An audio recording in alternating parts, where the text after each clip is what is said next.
Hi guys, it's Joy, and I'm sure y'all saw the title of the video.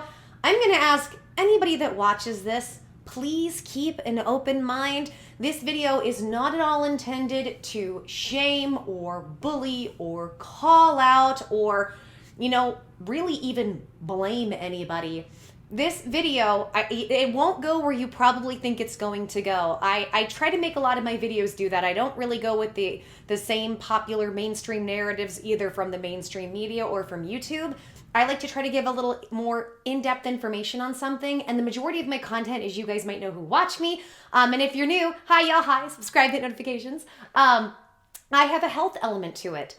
So this is something I've been wanting to talk about for a while, but I feel like something just came up where I was like, I think this is relevant. So Cosmo, y'all know Cosmo, Cosmopolitan Magazine. They just put out some covers that basically say, this is healthy. And what they're showcasing are bodies that are overweight and obese. Now, I want to say I have the fullest of sensitivities to people on all issues of the weight spectrum. As you guys know from watching me, well, you've heard from me, I have been extremely thin with anorexia and eating issues. And I've also been exceptionally obese for no fault of my own because my body wasn't working. And then when I was younger, not only was my body not working, I was just a fat kid who didn't know how to manage their diet until I was about 8 or 10 years old. So I have, I hope, a good grasp of wealth and knowledge from what I've been through to talk about this subject. I want to dive into it because I feel like what we are watching is the mass media manipulate us into being okay with being healthy, and that they are lying to us about what health actually is. So I do just kind of want to give, I went through the article, right? Because I did see some people who covered this and they didn't really even look at the article. They were just more upset about the covers. And their narrative from this was being obese is not healthy, which I agree with. So they're like, they shouldn't be saying this. And I've heard people say you need to get fit, you need to get thin, you need to be healthy. I agree that the science completely says you should not be obese. Here's my question though. Why are so many women obese? Now, men have obesity too, but it seems like it's much more prevalent in women. And I want to talk about why and some of the missing pieces of this. So, and I want to be fair because I actually did look at the article. Most people didn't. They just went off the covers and got mad saying, well, you can't be healthy and be obese. So in the article, it was actually, in many ways, the article was about trying to empower women. So they had women of all shapes and sizes. They even had one that had a disability, which I loved. She was paralyzed, and she actually was paralyzed as a result of an injury from weightlifting at the gym. So I actually, and there was a woman who, I don't know the correct term, but she is a shorter person. I don't want to say the wrong term, so forgive me, I'm just not sure. And she's a gold medalist. Like, they had Olympians in there, and then they had people who were obese and struggling. And the article, I thought, was decent, right? I didn't find much wrong with the article per se itself, but the cover. And I feel like we've been hearing this more and more in the mainstream narrative, and what this is being called is either the body positivity movement or fat positivity. I have issues with both of those things because I think on the one hand, it's really good on some levels psychologically, and on the other hand, it is lying to people and could essentially kill people. So let's dive in the body positivity movement. And I have another video I've been wanting to do for a while about Lizzo, but and I'll get into that here in a little bit. Lizzo is a obese singer. And she is a singer and she's very talented. I really like her. Who is obese? I shouldn't say an obese singer, but she is obese. And she has been a big fixture of the body positivity movement of love yourself, you're beautiful how you are. And I think that's a beautiful message. However, she decided to try to start losing weight. And the fat positivity movement has just been up in arms. And I don't understand that. It's interesting because I kind of do, because I've been overweight, I've been obese. Well, my obesity, when I was overweight, that was because I had health problems. My obesity was health problems, but I was around, I've been overweight, and I also have been around people, like a lot of women who were overweight or in the obese category, not because they had health issues, just because they didn't have a lot of self-control. And I know from hanging out with those people, there's a lot of kind of, it's weird. There's a weird cliquishness that can go on. There's a lot of shaming other people and jealous of other people and judgmental of other people who are smaller or thinner than you. It's interesting. When I was super thin and looked super cute, was never hot in my opinion, but I was cute and thin. I got so much crap from women, especially women who were overweight. They would immediately judge me. You are just a dumb, young airhead. And that's kind of how, a lot of times, not everybody, but I am saying there are bigger women who almost are mad at other people that they want to look like, but they can't. So I understand several sides of this, and I can also understand that jealousy. I didn't really partake as much in that, but I remember those feelings when I was overweight and I couldn't lose weight, of being jealous of people who were fit or who were noticeably thinner in a way that I couldn't get to. So I just want to say I can sympathize with all levels of this. And I can also sympathize with thin people who are constantly talked down to and treated like you're stupid just because you're fit and you look nice and men are attracted to you. I get it. And that's not to say men aren't attracted to bigger girls. But if we're going to be really honest, when you are, very overweight or obese, the majority of men, unless they're into that thing, typically aren't going to be attracted. That's just how it is. For instance, when I was 300 pounds, I wasn't running around going, I love myself, I'm hot. Now, I said I love who I am as a person, and I know that I'm going through a physical issue, and I'm compassionate with myself, and I am not just my body, right? But I was trying to figure things out. But I also wasn't like, I'm so hot, everybody should want me. Because physiologically, is anybody going to really be attracted to me when I look that unhealthy? It looks unhealthy. That's not physiologically, biologically something a man would be attracted to, or a woman, just because of procreation and how hormones work. And I understood that. I have a reality of that, right? But the body positivity movement, I'm going to tell you where I think it's fantastic and where I think that it's detrimental. I know that we have had such a big culture of, I call it the eating disorder culture. We've had it for centuries. We really have. It's interesting, if you go back, and I was seeing this the other day, if you go back at even the Victorian era, they were doing things like swallowing tapeworms back in the 1800s so they could stay thin. I'm sure many of you have had this, like my parents, my grandparents, I'm sure many of yours would put that upon us. They would really drive those ideals home to us about how you need to be thin and not eat and this and that, like in ways that for our generation have been really damaging. I'm very forgiving of those generations because I realize what was just done to them. This has been done to women for a very long time. The thing I find interesting between the generations, and I'll get into this later, is why was it that our parents and our grandparents, even if they had eating disorder mindsets, which aren't okay, they were able to somewhat be thin and more control their weight? But my generation, majority of the women, most of the women have eating disorders or those mindsets. They try and they can't lose weight. So there's something going on with women where we are having issues even being able to be thin.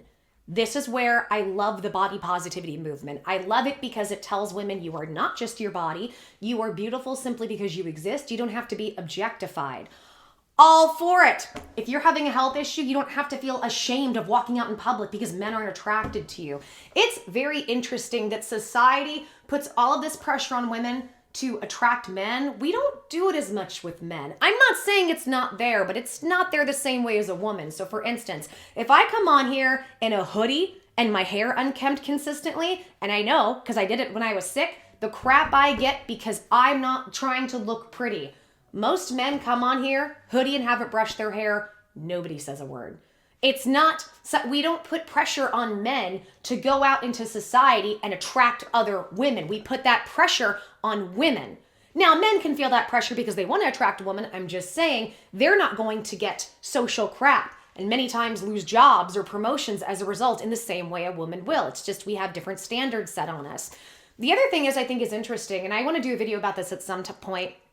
I think women are naturally artistic. We are artists. So a lot of times people will kind of, especially men, they don't get it and they kind of giggle and put us down because of fashion, and we like fashion and clothing and makeup and those sort of things. And, you know, we can kind of turn a house into a home. Now I can't, I'm not that kind of lady, but many of you are. Why? We are more in tune naturally with being artists. I believe everybody's artists, but men have really been shut down from being able to be artists. We tell them you are not allowed to feel and you are not allowed to express yourself. And then we wonder why they kind of just act like cavemen all the time. Not that being a natural man is a bad thing. I'm just saying we don't allow them in society, at least from the standpoint of how society talks to us, to really come into a full person. We allow women to do that, and I think that is one of the reasons, aside from just the biology of how men and women attract to each other, that we put all this pressure on women. Sorry, I know there's going to be a lot of information in this video, but here's what I want to talk about. I love that. I love that because about the body positivity movement and the good things it brings.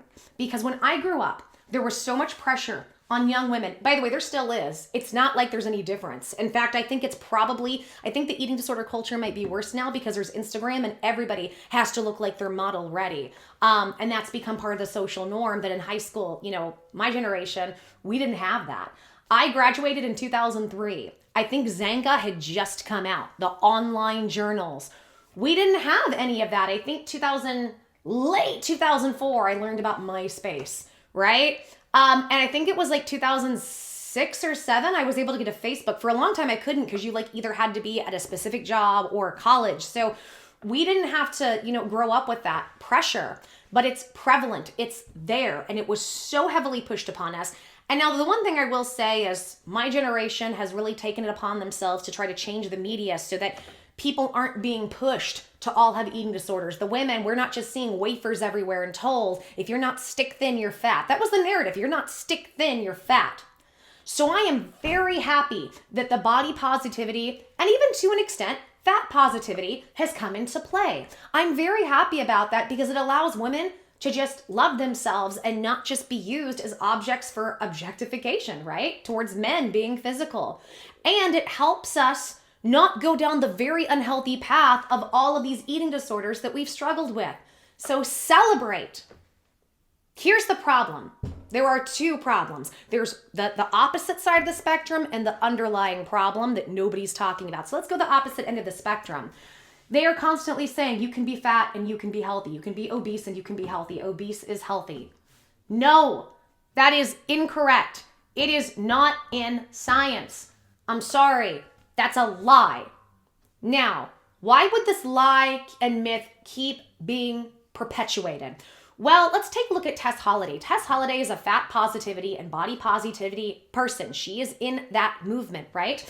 And I've seen interviews with her where she's being asked about, she's like, if you can look however you want to look and you can be healthy at any size, and why not just be happy for me? I can agree with some of that, except for that you're not healthy at that size. If you want to look that way, more power to you. Do it. Do it all day, every day. That is within your right. And if people want to be mean to you, screw them.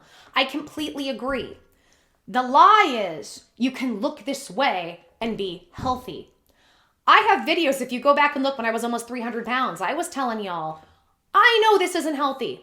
I'm not going to sit here and act like I'm a pillar of health at this weight. Again, though, my weight was different. Mine wasn't from overeating. Mine was from something is wrong with my body.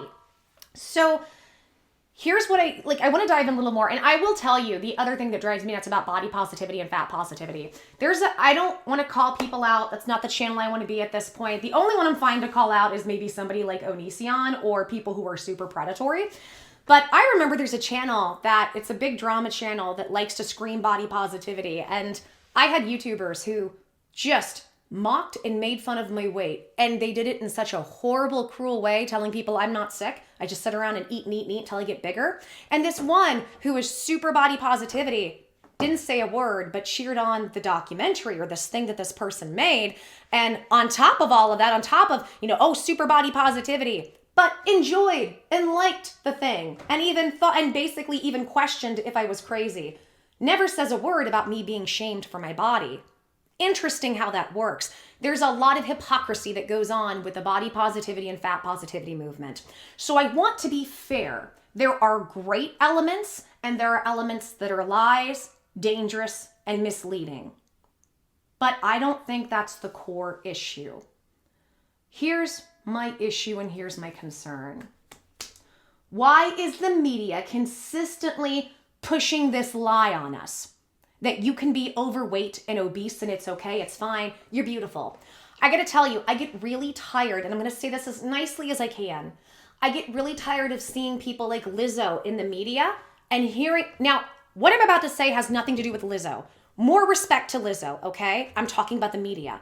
And the media's jamming down our throats. She's gorgeous. She's amazing. She's in the best. You hear it nonstop. And I'm sitting here going, look, yeah, she has some great clothing and great fashion choices, but can you stop beating us over the head that she looks beautiful? She's beautiful inside and out, and she can look how she wants, but she doesn't look healthy. But then again, and I agree with the article on this, the article was explaining you can be exceptionally thin and be unhealthy. Unhealthy can come in so many shapes and sizes, but unhealthy is almost always on the side of obesity and being overweight, period. When I got up to 240, I started getting to where we were concerned about prediabetes. That was a horrible thing. I was having liver issues. Again, I was having issues with the illness, a little bit different in my case, but I remember having to go through, okay, we're looking into being pre-diabetic. What is happening?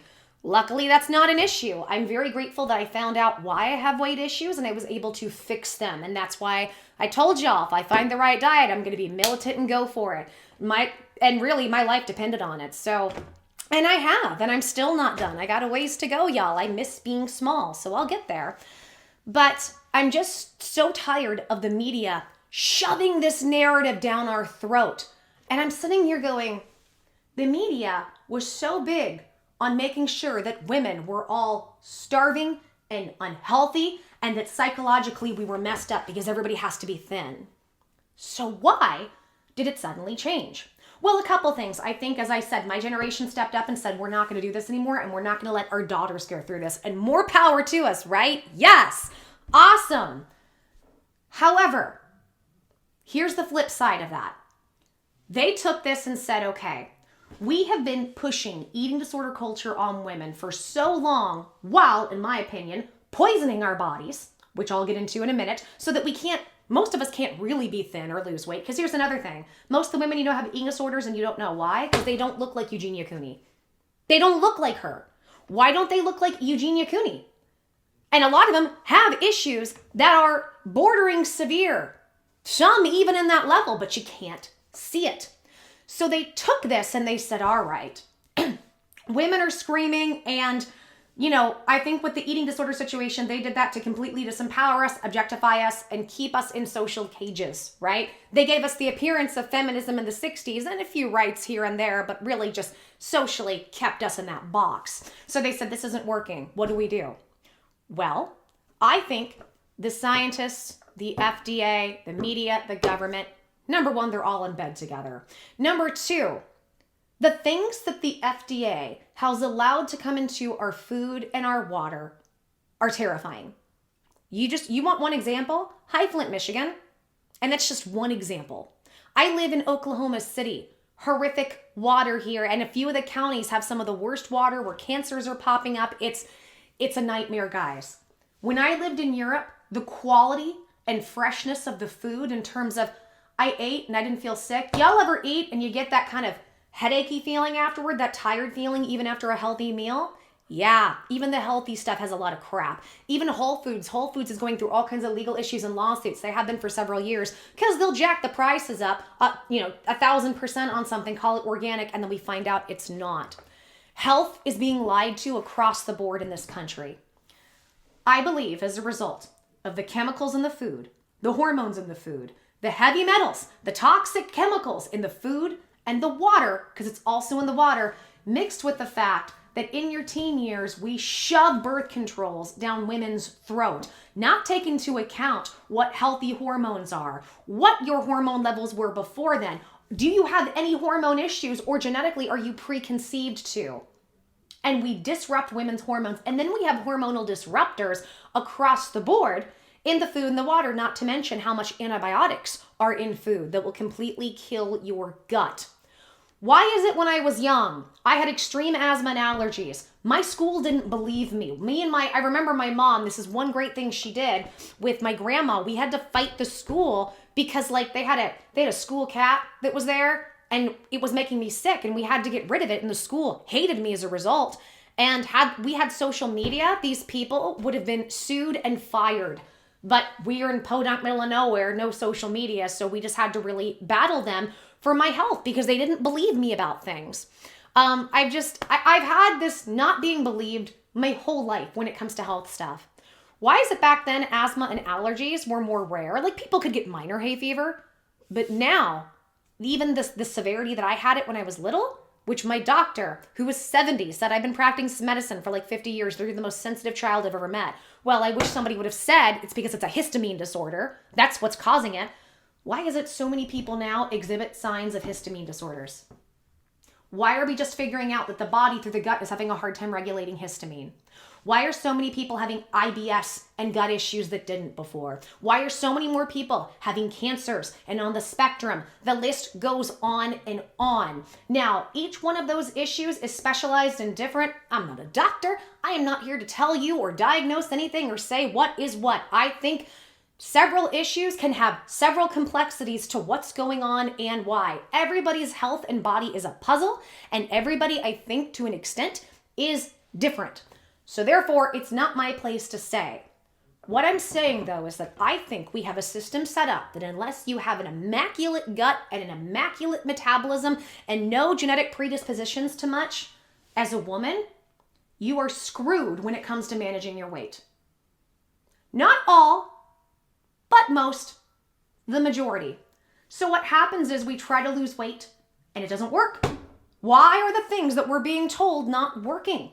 Eating healthy, eating vegetables, limiting carbs, limiting salt, removing sugars, doing the right kinds of fats, getting rid of dairy. So many women I know. I can't tell you how many people went vegetarian and vegan that I knew and then ended up ballooning, not because they just sat around and ate crap, but because it wasn't working. I can't tell you how many people tried to get healthy that I knew and they would be on a diet for 3, 4, 5 months and a dude would have lost 20 to 50 pounds.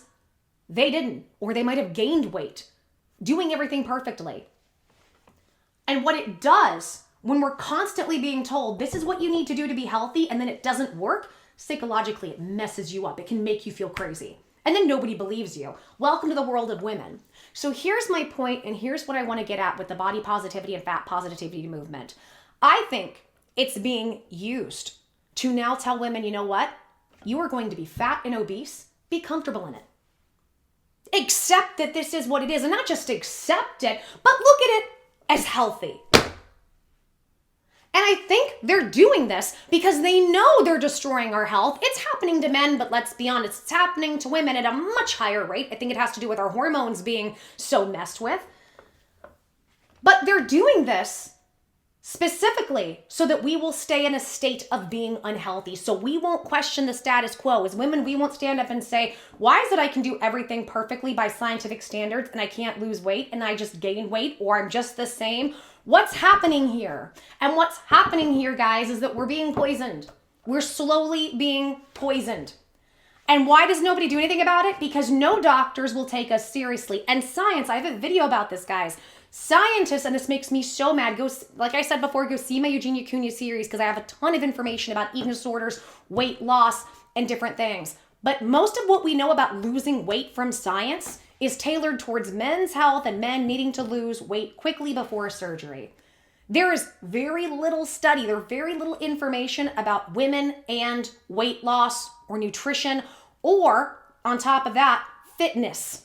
I can't tell you how many women worked out hours and hours and hours, did everything right, did it correctly, gained weight, couldn't lose weight. I'm one of those. If I were to start working out right now, well, number one, my health couldn't handle it. I'm a couple months away from that. And well, maybe one in my case, because December was hard. I've got to recover. And then I'm going to start with like 10 minutes a day on a treadmill slowly and work up as my body can handle it. But if I were to just really try to get back into running and things, I would gain 10 pounds in the first 2 days that I couldn't get off.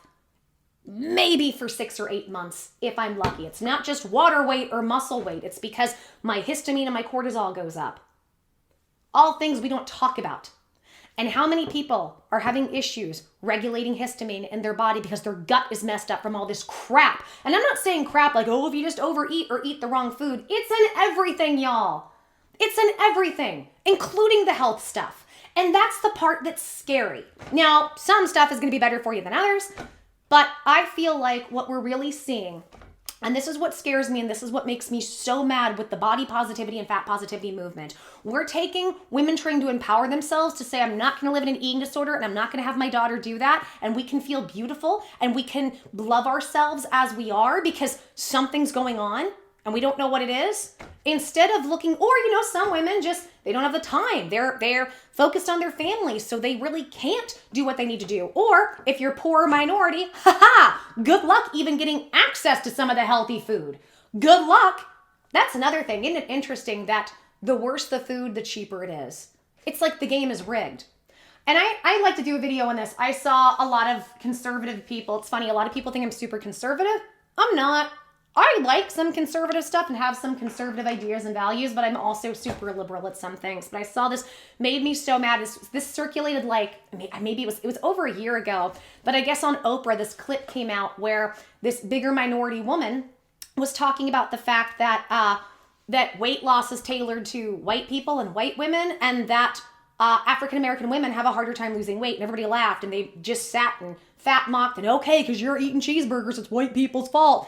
And you know what? When you actually look at the science, the minority was right. The minority woman was absolutely right on that. And not only is it harder for women, it's 10 times harder if you are a minority.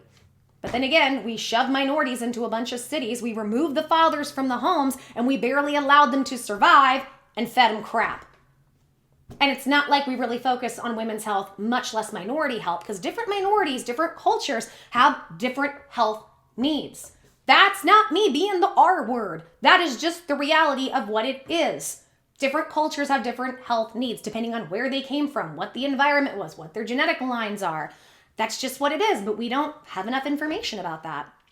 So my apologies. I know this is a bit of a ranting video, but watching this body positivity movement really bothers me because I feel like we are being gaslit to be conditioned to say, you know what? I am obese, I am overweight, and even when I try to lose weight, I can't. It doesn't work. Nobody listens to me, so I'm just going to give up. I'm going to be like this. That I'm not upset about, but what upsets me is I feel like there's this narrative that says, you know what? It's okay for me to be unhealthy. I should accept the fact that I'm unhealthy, and there's very little that I can do about it. I feel like this is a very sneaky form of disempowering women, and it really makes me furious because as women, we should have more emphasis on our health care. We should have more access to better health care. I'm still at the point, I was talking about this, somebody that's in the comments, and I'd like to do a video about this at some point. I want you guys to know I'm very pro-choice, but I'm also pro-life, and let me explain what that means. I'm furious that women's health care is so abysmal that our choices are take this birth control that most likely will poison you. Now, for some women who had hormonal issues, sometimes birth control helps. More power to you. I'm not referring to y'all. But most women, it's going to do different damages to you, stuff we're not going to talk about and is not going to be seen. Take this poison so you don't have babies, right? Best way to do it, we're told. And then if something does happen, right, our option is we have to kill it. Really? Those are the choices? How about, and then it makes me mad because then we become divided as women. And the argument is, so evil women want to kill their children, but people who are pro-choice that say I should have control over my body. And they're both right. And they're both wrong. I grew up extremely pro-choice. I'm still pro-choice. And you know what? I don't want to kill anything. And most women don't want to. Now, if there's a woman who's celebrating and wanting to kill something, probably something wrong with her. Just like that would be for anybody. Anybody who's excited about killing, you got issues. I promise you, most of us pro-choicers aren't like super excited and having fun and being like, yeah, we get to kill something because we have the right to do it. No, it's a horrific choice that nobody really wants to make. But look at this. Poison yourself or kill. And then we fight over which one is morally correct. How about neither? How about we should have the technological and health advances so that women have better birth control options? And maybe men can pick up some of the slack too. How about that? Why is that never in the argument? Because They don't want people healthy. They don't want women healthy. If people are healthy, if women are healthy, we are empowered, and they can't continue to control us and manipulate us in our society and in our economy for slave labor, which is what most of us are doing when we go out and work jobs and barely make minimum wage. At this point, even if you make $100,000 a year, you're still struggling to get by. I know, I've been on the spectrum with finance. So it really bothers me that I feel like, once again, something that was made to empower women and help women psychologically with what we went through and what we're still going through is being used against us to say, you're going to be fat, you're going to be obese. Very little you can do about it. You can try, you can spend a ton of money on all this health stuff that isn't going to work, and then you're going to give up because you're frustrated because nobody will listen to you. For most women, I challenge you, go into your doctor, say I'm wanting to lose weight, but I can't, I'm having a hard time, I'm doing everything right.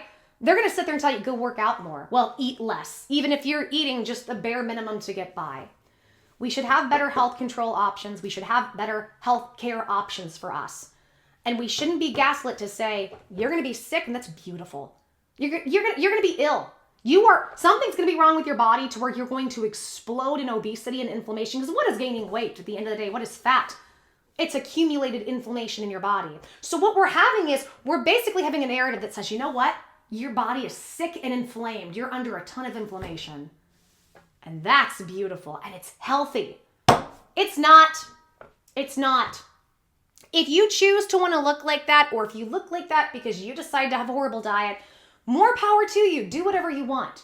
I don't believe, because some people think we should, I've heard this, which I think is horrific. They're like, well, we should shame fat people to help them. No. Everybody has issues and everybody has weaknesses. Everybody. Just because you can see the issue from somebody overweight doesn't mean we should mock them.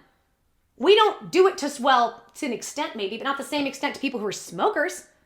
You know what I'm saying? Like, we don't do it to, like, if somebody's going out to eat and getting a horrible, crap meal, we don't do it to them. We feel entitled to have ownership over women's bodies. We feel entitled to have an ownership that a woman should look the way we want. Men do it and women do it. Men do it for their physical gratification, and women do it as this weird way of competing with one another because they want all the attention, the physical gratification from men, so they're competing against one another. And I think we have to stop the ownership. We have to stop that entitlement of ownership over women's bodies, and we have to hold our governments accountable. Why are women having such a hard time losing weight across the board? Why is it so difficult, if not impossible, and for many people, just impossible to be thin? Because what we know about health is not working. And why are we being brainwashed and convinced that being overweight and obese is healthy when we know it's not? The science is there. That's what I want to talk about. I think the rant's over. I think they got it all out. So if you like this video, please give me a thumbs up to help the channel. Subscribe and hit notifications if you're new. I really pray that this video is received in the intention I'm sending it out. I am not here to shame anybody. Whatever size you are, you're beautiful because you exist. You deserve love because you exist. You deserve to love yourself because you exist. And you have the right to look however you want. Celebrate it. Don't celebrate it. Whatever you want to do. I am not here to tell you otherwise. What I am here to do is show through the fallacies of the argument and get into the meat and bones of the situation. I believe this beautiful message is a way to manipulate people to disempower us to say we're never going to have health.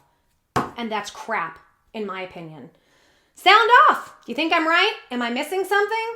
I don't know. Let me know. I'm curious. I am very insecure and concerned about this video because the last thing I want to do is make anybody feel worse about themselves or alienated.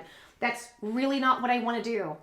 But I just want to show a realistic perspective of why is the media lying to us about science? And why are we consistently lied to? Why are we gaslit? Why does nobody listen to us as women and our issues that we're having? Why do we not have enough science and research about women's bodies and weight loss? Why do we allow all this crap in the food and the water? Why are we allowed these birth controls that are really poisonous for a lot of women? By the way, I'm not telling you to take it or not to take it. That's up to you. I'm saying if you do, make sure and do all the research and know your health history to a T, because your doctor most likely is not going to go over much of this with you. When I got the Paragard IUD, I was told it's perfect, it's non-hormonal. Not true, because the copper in it, which can create copper toxicity like we think happened with me, will jack up and mess up your estrogen. And copper and estrogen, one begets the other, and they start building in your body until you're toxic with both. I'm working on estrogen dominance. Nobody told me any of the issues. They didn't tell me that foreign objects in your body can do this, that. They said, well, in like 0.00001% of women, this thing can perforate the uterus, but that's it. It's not that big a deal. Yeah, it's much more. And it's very common when women get IUDs to have to get surgeries to get them out. Oh, if you can afford it, because that might not be looked at as a real surgery you need per your insurance. Or if you don't have insurance, good luck, buttercup. Yeah, this makes me mad. And that's why I wanted to talk about it. And I want to leave this video as empowering as I can. If you know people who are struggling with their weight in the body positivity movement, in the fat positivity movement, you think this video could be helpful, please share it with them. I would love to get this message to as many people as we can, because I think as women, we deserve to be heard and we deserve to be healthy if we choose to be. Now, if you choose not to be, again, more power to you. Do what feels right for you. I'm not here to tell you what that is, but I am here to say let's not be lied to. That's it. Just don't lie to us. That's my goal. Okay, guys, I think I will end this video here now. I love you all in the moon and back. And I appreciate you guys so much. And I thank you so much for watching. Every time I end these videos, I say it a lot. I don't say it in every video, but I just remind myself how grateful I am that you guys have allowed me to have this platform, and how grateful I am that you guys have allowed me to have a purpose and share information the way I do. I couldn't do this without every single one of you. We just hit 17,000 subscribers. I really thought I was gonna lose subscribers till I hit 10. I really did. And the fact that people actually are interested in what I have to say blows me away. And I feel like I'm able to live my purpose, and you watching is helping me do that. And I just humbly thank you from the top, the bottom, and the whole of my heart. Thank you so much. Okay, guys, I'm gonna go and get stuff ready for the next videos. I love what I do. I just get to find interesting topics and talk to y'all every day. This is so much fun. Thank you for allowing me to do this. Take care, guys, blessings. And until the next video, I'm gonna wish everybody lots of love and blessings in your life. And I'm gonna give y'all hugs, mwah, and kisses. Bye, guys.